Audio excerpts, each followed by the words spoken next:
Hello Scorpio, ito yung monthly reading mo. Pasensya na at natagalan. Daming naganap. Tignan natin ano yung mga hindi mo inaasahan, ano? Sun, Moon, or Rising, or Cross Watchers, Scorpio. Thank you so much sa palaging pag-aabang, pagsubaybay, suporta, pag-like, follow, subscribe, pagko-comment, pag-avail ng membership, subscription, pag-avail ng mga private reading ko, lalo na dun sa mga ilang taon ko ng suki, pabalik-balik. Yan. Thank you rin dun sa mga laging nagpapadala ng star super thanks. Yan. Thank you sa mga wonderful messages nyo sa akin. Carrot. Meron ka ritong carrot, egg, hug, bouquet. Oops. Wow, merong opportunity, windfall para sa iyo ngayong August, Scorpio. No? Siguro ito na yung opportunity pagdating sa career or negosyo or kung saan man. Pwede rin namang sa love life yan kasi ito ay general reading. At itong windfall na to, this is something big. Ganda nito. Oo, yung alam mo yung para kang naka-jackpot, alam mo yun. Pwede may pagkapanalo eh. Opportunity. Wow, ang ganda. Bukod sa opportunity, windfall, meron ka pang success. Itong egg. According to the egg card, itong success mo ay magmumula sa iyong mga good plans and hard work. Of course, may pinagugutan yan. Hindi ka magkakaroon ng success nang wala lang, di ba? Pero meron din kasi talaga ditong sabi ko nga parang jackpot para sa iyo, win or windfall, no? Wow, meron ditong moment, times ngayong August wherein parang masasabi mo na makakaluwag ka. Kasi ito yung mga carefree time, light-hearted time. Kumbaga parang worry-free, yan. Siyempre siguro hindi naman everyday ganun, no? Pero, kumbaga, etong August, parang may mga times na magiging worry-free, stress-free ka, no?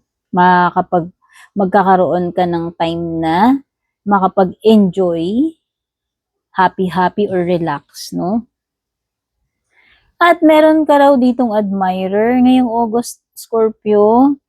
Sabi dito, pwede kang makatanggap ng compliments o pwedeng meron kang tagahanga. Itong tagahanga na to ay pwedeng romantic, pero pwede rin namang hindi. Kasi pwede ka rin namang magkaroon talaga ng mga fans or tagahanga. No?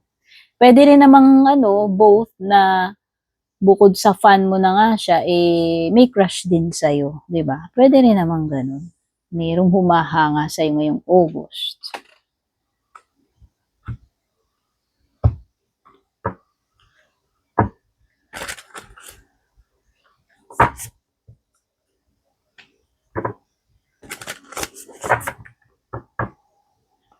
By the way, kung bago po kayo, please don't forget to subscribe, follow, palib na lang ng heart, like, comment, or pa-share.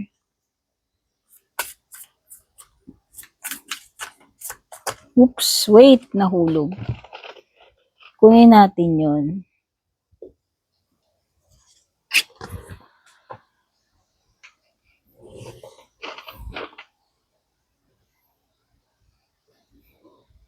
Wow, believe in the impossible. Meron kang new moon in Pisces, meron kang blue moon, and new moon in Taurus.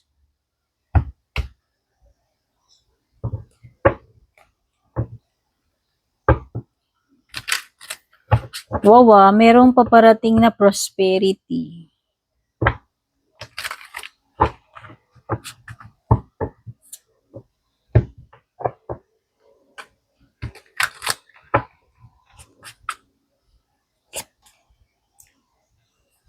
Meron kang Devil reversed, Seven of Swords reversed, Four of Cups reversed, King of Cups reversed, Hermit reversed, at saka Chariot reversed, no? So, mga zodiac signs na nandito sa mga cards, mga lumabas na signs sa cards, pwedeng may Pisces, merong Taurus, Capricorn, merong Virgo, and Cancer energy. So, unahin muna natin tong mga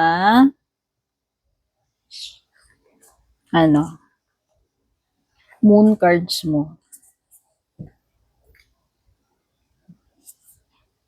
Okay, merong may period ng retreat. So, retreat, contemplation, meditation period. Okay, pwedeng ito ay pagde-detach sa iyong busy schedule para makapag-isolate, para makapag-muni-muni, makapag-meditate, no? Kasi hermit card, tsaka meditate, contemplate. Siguro may mga bagay na kailangan ng time para mapag-isipan mo ng mabuti, makapag-isip ka ng malalim, no? Ngayong August. Pagkakaroon kasi ng reflection to self-reflection si hermit, no? Tapos lumitaw pa yung meditate and contemplate. So sa tingin ko, mas i-value mo yung alone time. Mas i-value mo yung time sa sarili mo kaysa mag-engage ka sa mga socializing, no? Parang ganun. Siguro magti-take a break ka para sa sarili mo rin. At yun nga, itong card na to, sinasabi niya, believe in the impossible. Wow, Scorpio, this is having faith. Walang imposible kung tayo ay may pagpupursige, may pagkilos, at syempre faith. No? Si God lang ang pwedeng magbigay sa atin. Okay. May mga times na akala natin hopeless na, may mga times na akala natin imposible to, pero nabibigyan pa rin ng katuparan o kaganapan. Di ba? So, ito yung card na yan. So, hindi ko alam kung meron bang some kind of miracle, divine intervention para sa'yo, Scorpio, ngayong month ng August, kasi lumalabas to na kahit na it seems impossible, believe pa rin, no? So, very powerful yung card na yun. At ito na nga yung prosperity, in terms of sa mga pangangailangan mo, sa material, or sa pera, no? May prosperity. Okay?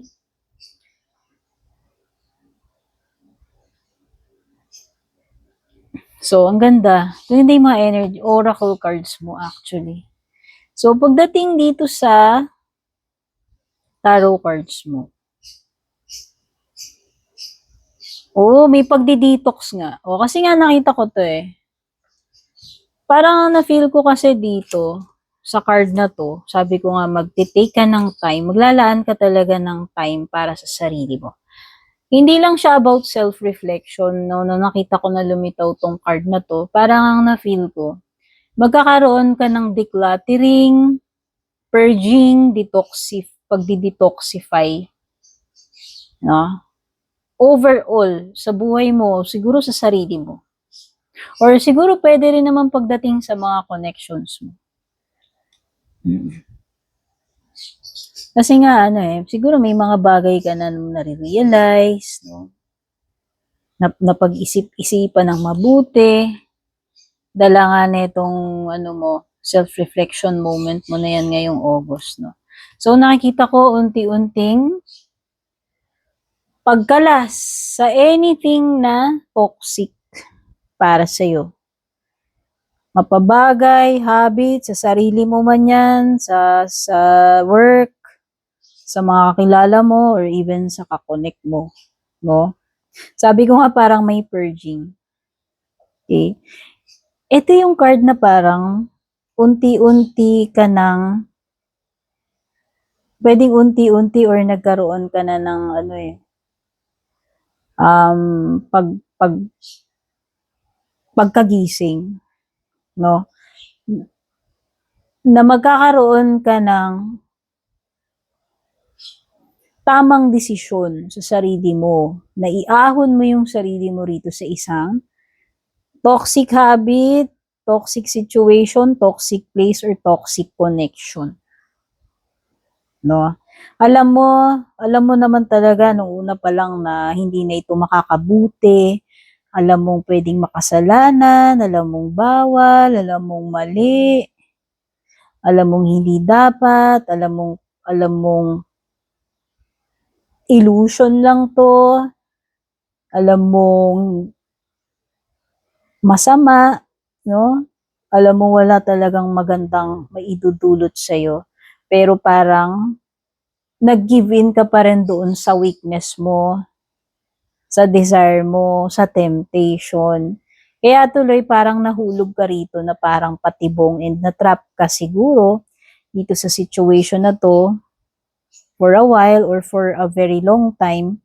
Pero nakikita ko nga dahil dito sa card mo nag-appear siya ng nakabaliktad. So pwedeng nagkakaroon ka na ng free will or release. So you are no longer, hindi mo na i-allow na makontrol ka pa nito. Okay? Kung ano man ito, bagay, tao, situation.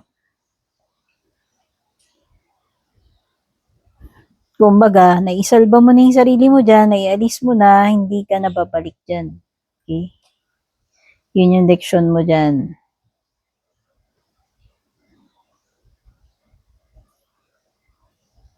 By the way, kung type nyo itong suot kong bracelet, guys, ito yung Agate Crystal Mantra Bracelet. May iba-ibang colors yan. Alam ko merong red, may green, may blue, meron ding black. Hindi ko na maalala ibang kulay, pero kung gusto nyo rin itong suot-suot ko na to, i-share ko na lang po yung product link somewhere dyan sa screen, sa caption, sa comments, or sa baba kung saan ko po ito nabili. Okay?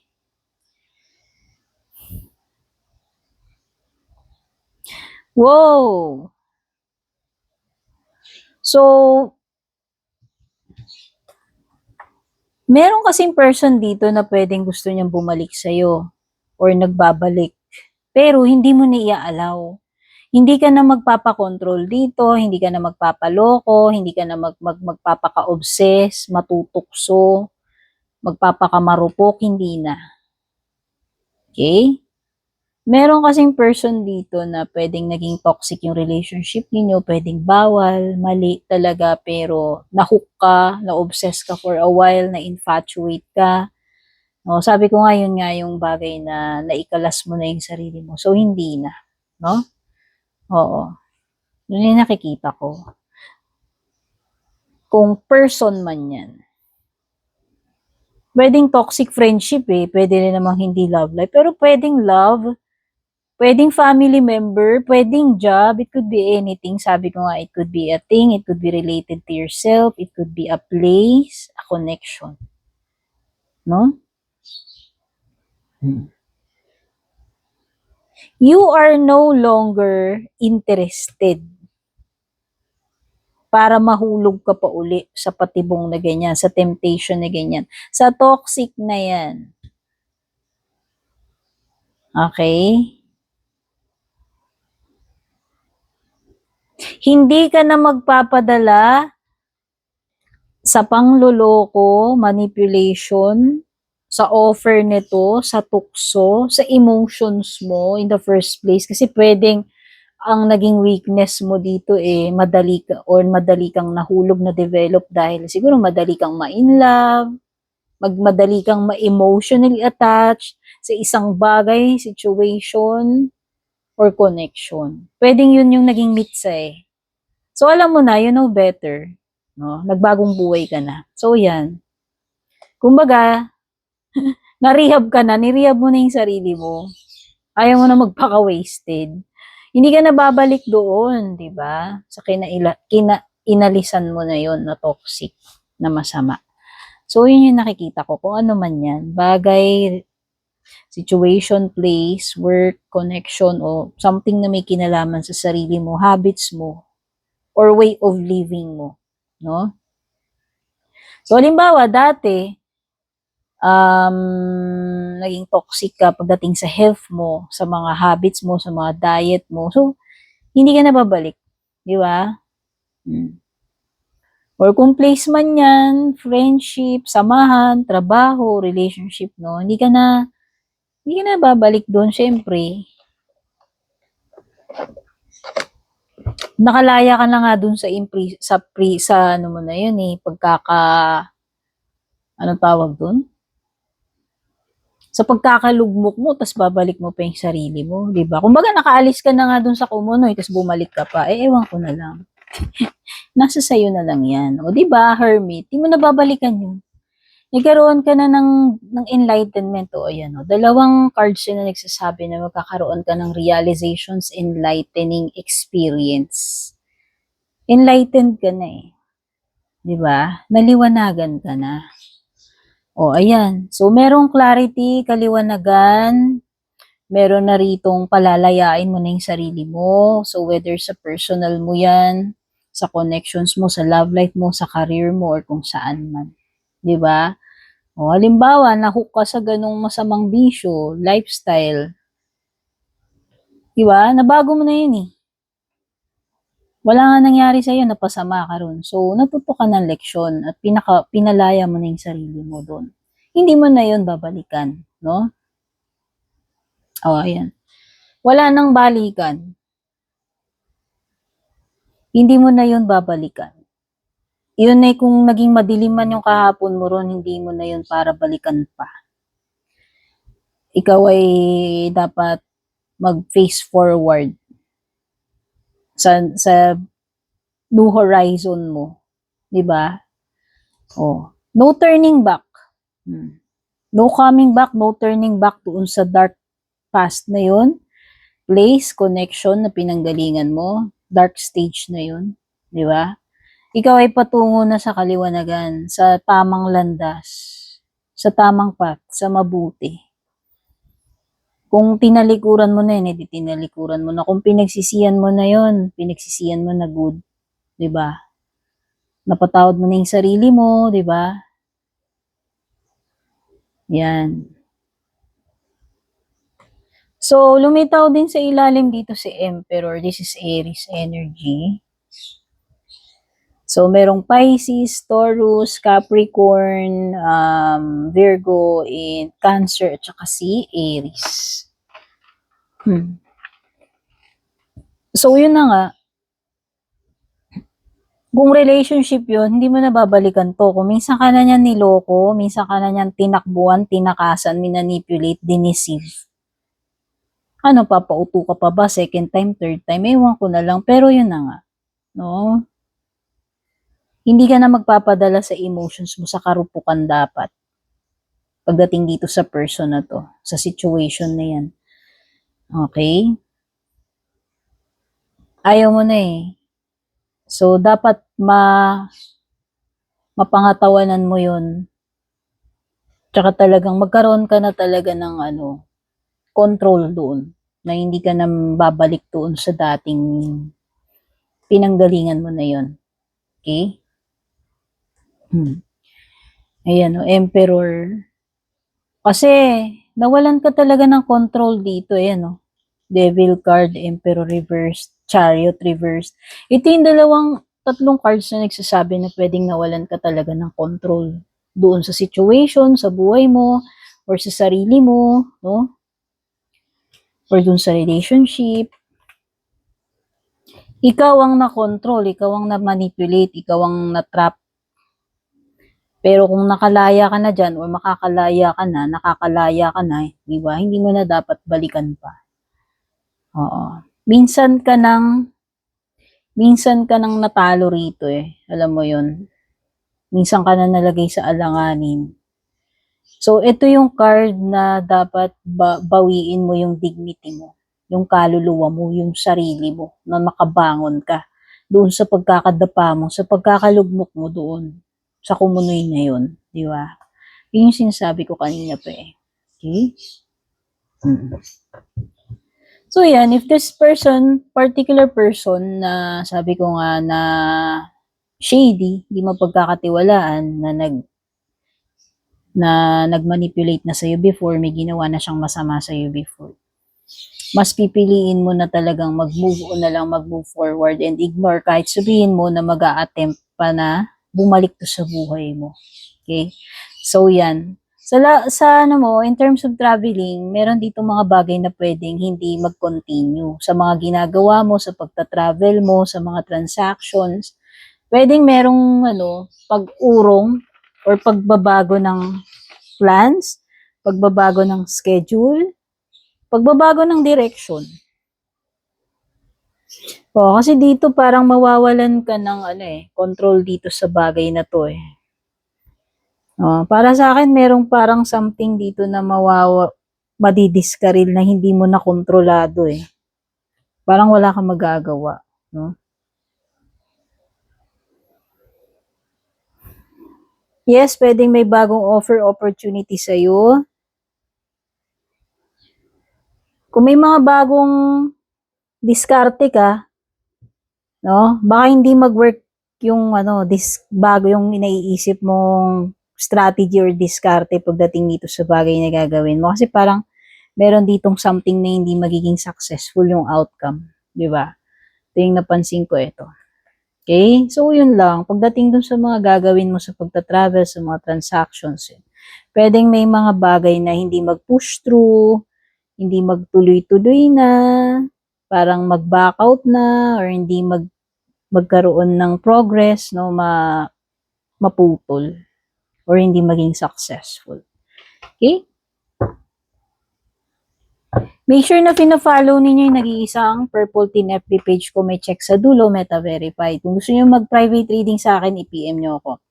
Yung mga fake, i-add friend kayo, i-chat kayo. Pag may ganun, kahit saang platform, hindi ako yun, ha? Maliwanag ba? So, itong tatlong cards na susunod ay may kinalaman sa next, no? Yung next, ipopost mo tong video, magme-meditate ka. Mag-isip ka ng one question na maiksi lang, simple lang, na nasasagot ng yes or no. So, habang nagko-contemplate ka, nagmumuni-muni ka, nag-iisip ka ng isang question na yun, i-pause mo yung video. Tapos kapag okay na, i-play mo na ulit. Sasagutin natin dito sa susunod na mga huhugutin kong closing na baraha.